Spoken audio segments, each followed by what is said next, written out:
Всем привет! Сейчас мы пообщаемся с человеком, без которого не обходится ни один интернешнл. Это Вилат. Привет, Вилат. Расскажи, пожалуйста, чем конкретно этот интернешнл отличается от остальных? Вопрос достаточно стандартный, но мне хочется узнать, чем отличается он именно с точки зрения организации, организаторов. Вот расскажи нам все инсайды, тайны. Да, всем здоров. Интернешнл в этом году золотой. Во-первых, золотой и по цвету, и по количеству денег, которые разыгрываются, ну и, соответственно, наверное, по количеству денег, которые вкладываются в проведение турнира. Мы приехали с Bellevue в Сиэтл. Связано это, насколько я помню, не особо даже с желанием Valve, с тем, что там сиэтлские отели были, бельвьюшные отели были забронированы. Суть в том, что видно, что больше людей работает на этом интернешнале, видно, что немножко масштабы увеличены, то есть зрители наши этого еще толком не видели, но будут видеть. В первую очередь будут видеть уже на мейн-ивенте. Мейн-ивент должен быть действительно кайфовым, он будет просто очень массовый, он будет просто очень похож уже на что-то реальное, спортивное, толковое и так далее. С точки зрения как комментатора, видно, что немножко другой подход, то есть элементарные такие мелочи, как вот, например, у нас сегодня с ребятами был не простой звуковой прогон, а у Valve есть специальные люди, которые каждого из нас сегодня приводили, садили на комментаторское место, они проверяли наш верхний уровень звука, когда мы кричим, нижний, средний, когда мы по парам работаем, и у них есть документ, в котором выписываются настройки каждого личного комментатора. И вот завтра, например, с утра я комментирую с Каспером, мы придем на наши места комментаторские, где уже будет выставлен пульт, настроенный именно под наши тембры, под нашу громкость и так далее. То есть они все эти мелочи продумали, и вот этих мелочей было очень-очень много, на которые жаловались команды в прошлом отеле, в позапрошлом. И вот видно, что больше вложили времени именно в подготовку и в мелочи. Просто даже не к чему прицепиться. Ни мне, ни командам. Вот хочется, потому что не может быть все идеально, хочется к чему-то прицепиться, но как-то куда ни сунься, везде, кажется, тут окей. Там тренировочные комнаты, окей. Еда, окей. Вечером пришли, нечего поесть. В прошлый раз так было, и позапрошлый. Midnight snack, пожалуйста. Стол теннисный мешает продакшену. 4-й этаж, пожалуйста. То есть видно, что они сделали работу над ошибками и продолжают ее делать. И я думаю, что просто каждый следующий интернешнл будет только расширяться с точки зрения и массовости, и крутости, и именно подхода к подготовке. То есть очень много мелочей, которые там не были учтены в прошлом году, они вот здесь полностью все подфиксили. Да. Даже начиная с того места, где мы с тобой сидим, да, что в прошлом году это была парта, и сказали им, ребят, парта, и нас 4 аналитика, 2 крайних друг друга не видят, так не работает, это не круто, это смотрится не круто, они такие, окей, хорошо, спасибо, мы запомним. И запомнили, Кстати, сделали. расскажи о том, где мы сейчас сидим, это студия аналитики русскоязычная, и тут, в принципе, все достаточно круто. И расскажи, чем аналитика в этом году будет отличаться от аналитики в прошлом году, то есть чего ждать зрителям, по сути. Это будут какие-то фан, шутки, или это будет что-то серьезное? Расскажи. Вообще стоит понимать, что такого понятия, как студия аналитики в дота-мире, пока еще толком не существует. То есть студия аналитики или анализ междуматчевый вы могли видеть в прошлом году на 2 старладерах, на квалификациях к интернешнлу и на ESL One. Все. Больше нигде не было. То есть на ESL One была англоязычная студия, а на StarLadder была англоязычная и русскоязычная студия. То есть этого больше никто не делает. Поэтому вообще формат студии аналитики, ее надобность студии аналитики, как она должна работать, это все developing process. То есть, это все пока развивается. Мы пытаемся найти, что действительно надо, что не надо. То есть мы не хотим оставаться где-то там, не знаю, на уровне какого-то сухого футбольного разбора матча, где, он туда побежал, туда дал пас, вот они победили, все, спасибо, давайте поехали дальше. Мы все хорошие, веселые, молодые ребята, которым всегда интересно наблюдать игры и между играми получать удовольствие от контента, от процесса. Поэтому я считаю, что от студии аналитики это должен быть хороший микс анализа, шуток, веселья и правильного подхода. То есть это должен быть просто какой-то, это не должна быть аналитика. Мне вообще не нравится слово студия аналитики, мне нравится студия. студия, это просто должна быть студия, где люди развлекают зрителей, где люди пытаются как-то скрасить ожидания следующего матча, и у них это очень хорошо получается. То есть таланты у нас подбираются такие, которые не дадут заскучать, и я надеюсь, что в этом году будет еще интереснее, чем в прошлом году. В прошлом году, опять-таки, было так все скомкано, сбито, а в этом году у нас будут шикарно одетые аналитики в отличных рубашках, в дорогих костюмах, у которых будет много информации, у которых будет все доступно. То есть я надеюсь, зрителям это понравится, но скажу сразу, что ни ребята, я уверен, ни я, никто им не ставит даже приблизительные рамки, что это должно быть сухо, аналитически. Это должно быть весело. Все-таки в Киеве, в Москве 4 часа ночи. В 4 часа ночи слушать серьезный анализ игры на Bloodseeker — это скучно. А ты вот сказал по поводу талантов. Расскажи о том, как таланты выбирались. Я знаю, ты уже об этом писал там у себя на странице, где-то еще. Но все-таки вот сейчас расскажи тем, кто смотрит это интервью на официальном канале русскоязычной трансляции. Вы сделали отдельные соцсети под этот ивент. Расскажи вообще о том, как это все происходило. Там тебя обвиняют в том, что ты там кого-то привез, кого-то не привез. Вот можешь теперь сказать, как на самом деле это все было? Ну, в отличие от предыдущих интернешналов, Valve в этом году применили совершенно новый подход к формированию списков приглашенных. Это произошло и не только с русскоязычной студией, с англоязычной тоже. Очень много людей остались за бортом в англоязычной студии. И точно так же произошло здесь. То есть суть в том, что они начали больше, скажем так, делать ставку на именно свои личные какие-то мнения по поводу каждого человека и так далее, и так далее, и так далее. И если раньше со мной там советовались намного детальнее, меня там просили там расписать по каждому человеку, показать что-то и так далее, то в этом году это выглядело немножечко по-другому. В этом году какие-то решения они принимали больше сами, то есть они там не советовались, и даже когда я там пытался долгое время там что-то попытаться им доказать, ну, фактически ничего не получалось. То есть у них выработалось какое-то свое видение вообще, количество людей, которые должно работать, количество комментаторов, которые должно работать конкретно по таким вот парам. То есть они сделали впервые вот Я перебью немножко, ты сказал там конкретно по парам, то есть эти пары подбирали Valve? Нет, то есть как бы формат такой, что как бы они впервые фактически, неправильно будет говорить, заставили, они фактически разделили наших комментаторов на play-by-play caster и analyst caster, то есть на две такие подгруппы. И, ну, хоть у нас такого разделения нет, если у англоязычного там комьюнити это разделение есть, то у нас этого нету. У китайских комментаторов тоже этого нету, они вообще по трое работают. Ну, ну, для нас это было очень непривычно, поэтому мы вынуждены были делать вот эти пары, как-то рекомендовать Valve, что да, вот эти люди, они лучшие аналитики, эти лучшие play-by-play комментаторы. И вот из этого получилась очень странная лично даже для меня там система того, кто там с кем, как работает и так далее, и так далее, и так далее. То есть это непривычно. Я не говорю, что это неправильно. Возможно, это правильный подход.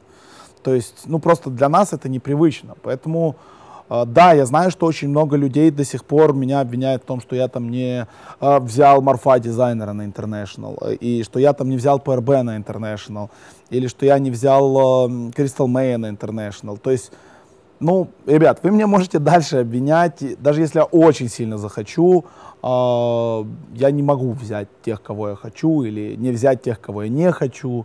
То есть, как бы, ситуация такова, что если раньше от меня, от моих решений действительно много чего зависело, то сейчас компания Valve, да и вообще это нормально, не только компания Valve, я думаю, они пытаются выйти на какой-то такой вот формат сотрудничества со всеми талантами, чтобы не было какого-то человека, который какие-то принимает решения за них.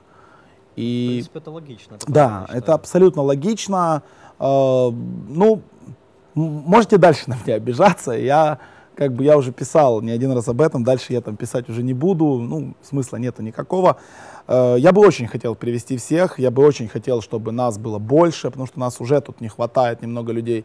Я бы очень хотел, чтобы нас было больше комментаторов, чтобы было больше аналитиков, чтобы было больше ведущих, чтобы нас было больше техников, больше операторов, больше всего, но, скажем так, не все зависит от того, что я хочу. Так что Может быть, в следующем году меня не возьмут, кто его знает. Посмотрим. Веди себя хорошо. Буду. Расскажи о том, кто будет комментировать матчи на гранд-ивенте и чье это было решение. То есть Valve сами же этих комментаторов приглашали или там с тобой консультировались? Кто составлял?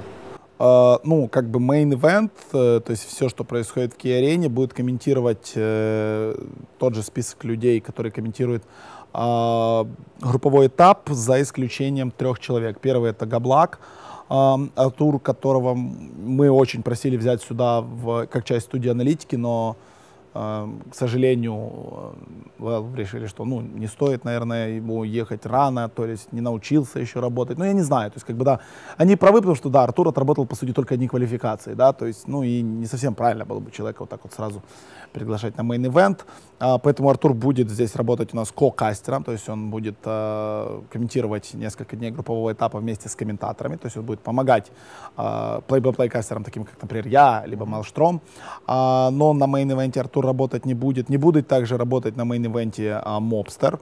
Это, в принципе, распространенная практика Valve по поводу людей, которые работают первый турнир, и они из нее очень редко делают исключения. В частности, они здесь сделали исключение ради Уди Пикселя в этом году, который будет работать мейн-ивент, но он будет его работать на стриме для новичков.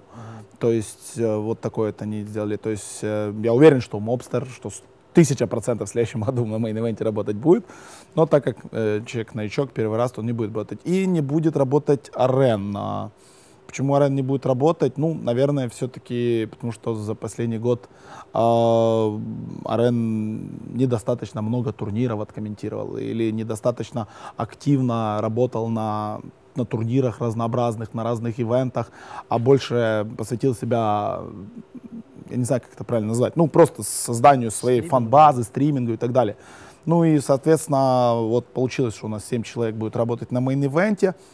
Впервые гранд-финал буду комментировать я не с Каспером, впервые я буду комментировать с Ластом. То есть, получается, для Ласта это будет очередной гранд-финал? Да, для Ласта это будет, получается, 4-й гранд-финал Интернешнала. Но я все равно круче, у меня 5-й, так что, Дима, сори. Не знаю, он с тобой не согласился. Это его личные проблемы, согласится он или нет. Мы будем комментить с Димой, я не знаю, я с Димой комментил несколько матчей, и на прошлом Интернешнале мы с ним комментили, и на квалификациях мы с ним комментили на Вивега. Мне очень понравилось. Надеюсь, Ласту тоже понравилось. И надеюсь, у нас получится хорошая такая пара. Как формировались конкретно пары, как формировались конкретно кто какой матч, и так далее, и так далее, и так далее, и так далее. Это все информация, которой я не владею. И если бы владел, наверное, бы не рассказал. Хорошо, спасибо. Расскажи еще такую историю. Я видел, там есть книжечка, которую подготовил, если я не ошибаюсь, Ноксвиль, да. И изначально эта книжечка предполагалась комментатором, да, но ее вот недавно выпустили в публичный доступ, там был какой-то скандал, даже что-то такое. Вот что это было? Да, то есть Ноксвиль — это создатель и главный админ сайта .dota.com, одного из лучших сайтов действительно в мире, статистических, наравне там с DotaBuff, да.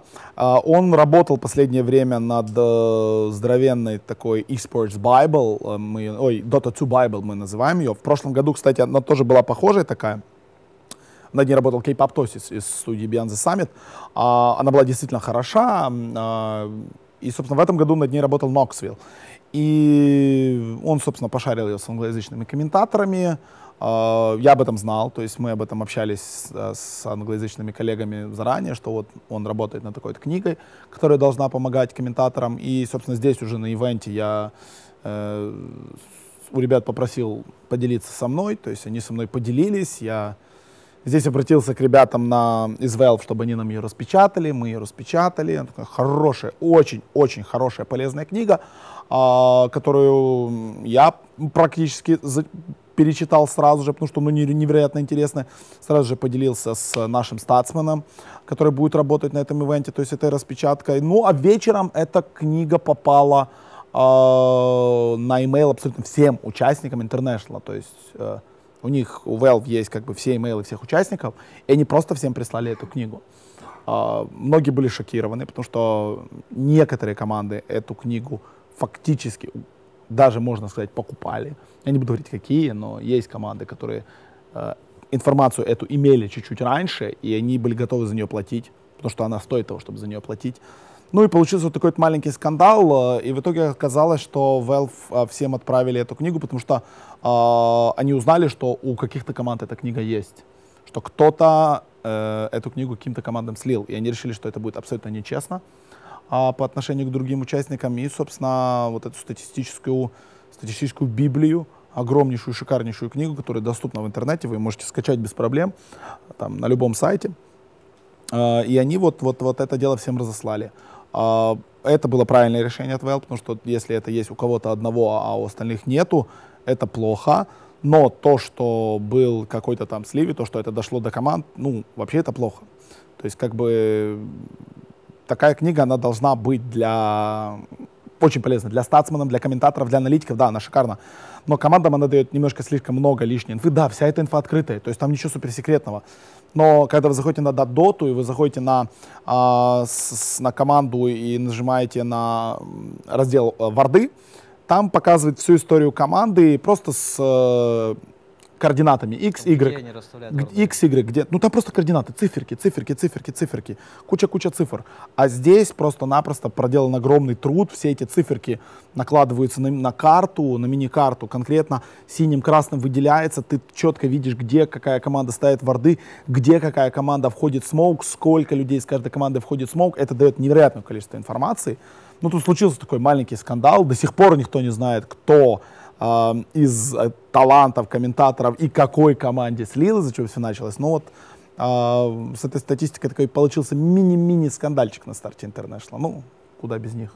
Ну, ты вот сказал там про эту книгу, но я думаю, насколько большое преимущество она дает командам, да и, в принципе, дает ли вообще.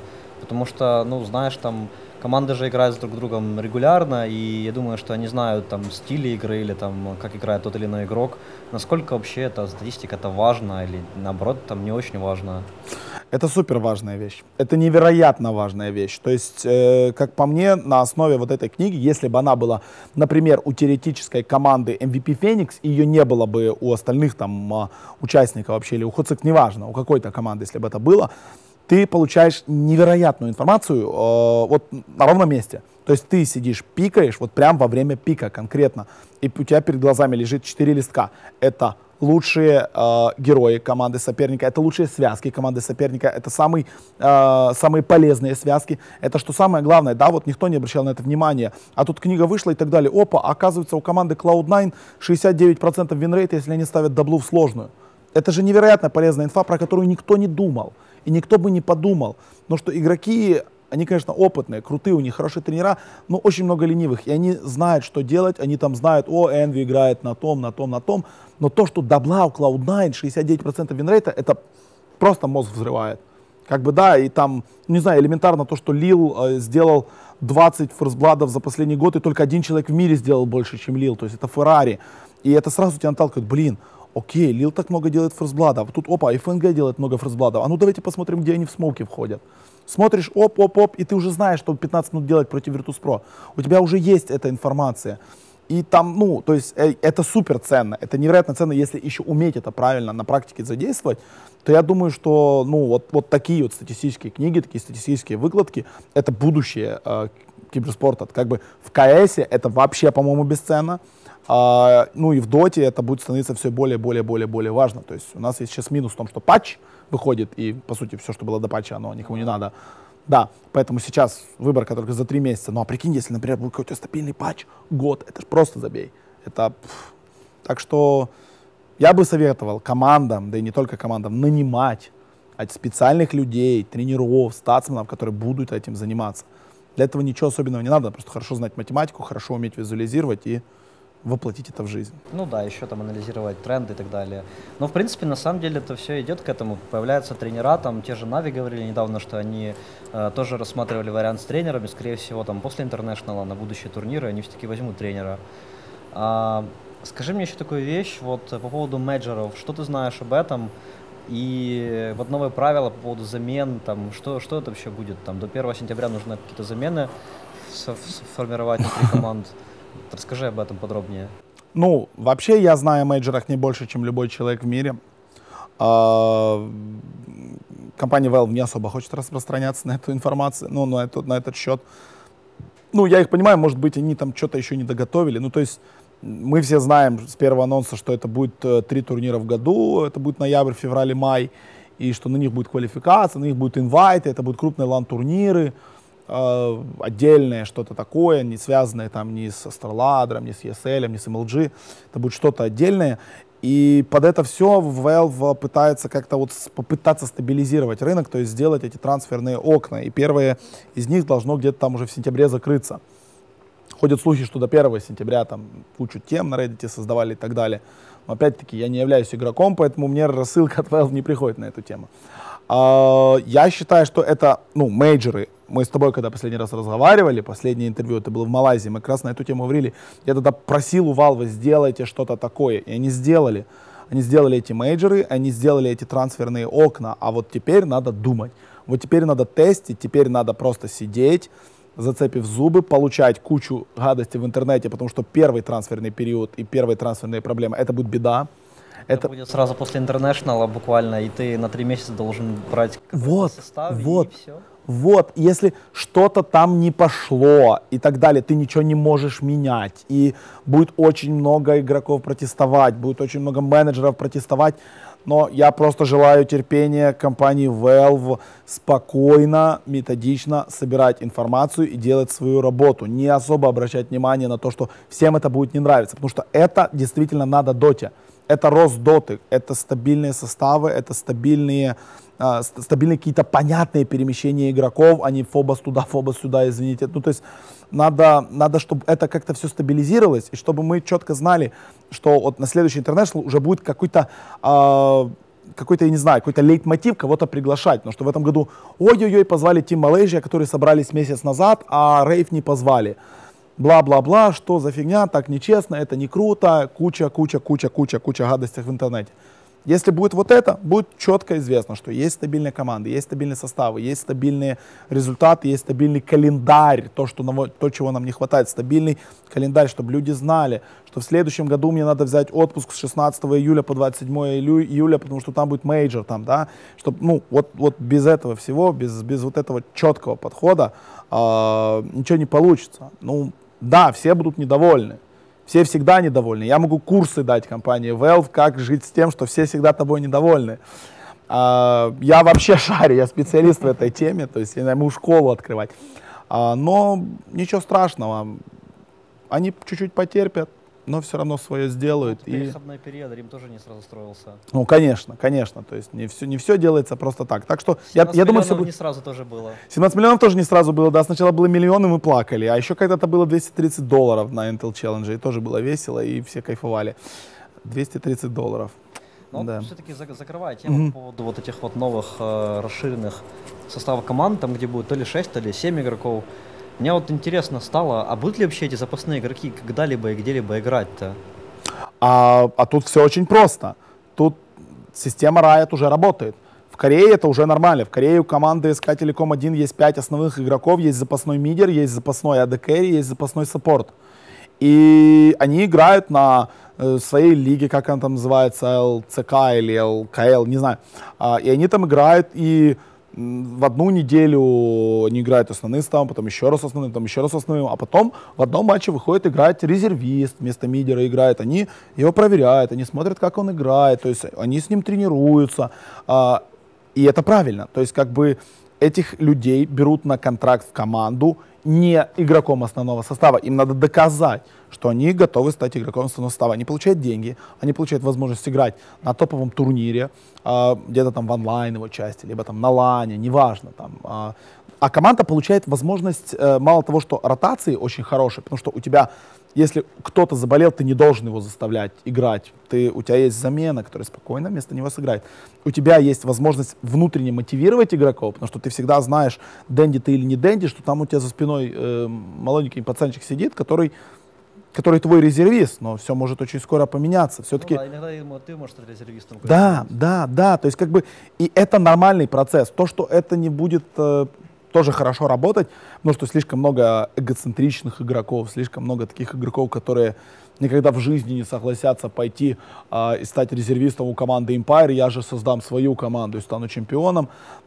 Да, то есть это тоже придет, но не сразу, но я считаю, что это правильный подход. Я считаю, что и командам это будет выгодно, и игрокам это будет выгодно, каким-то там условным молодым. Потому что если ты хороший игрок, ты пойдешь в хорошую команду, даже если там подпишешь на условных полгода контракт, побудешь резервистом какого-то условного Лила, но ты в нескольких матчах себя покажешь, на нескольких турнирах себя зарекомендуешь, я думаю, что после этого ты можешь рассчитывать на приглашение от другой серьезной команды.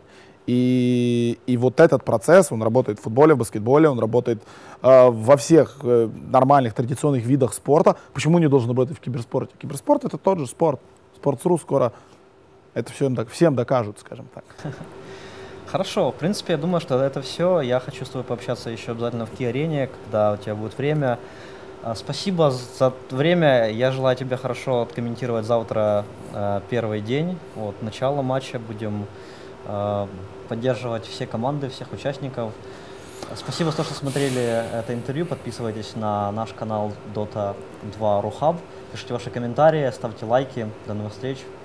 Пока.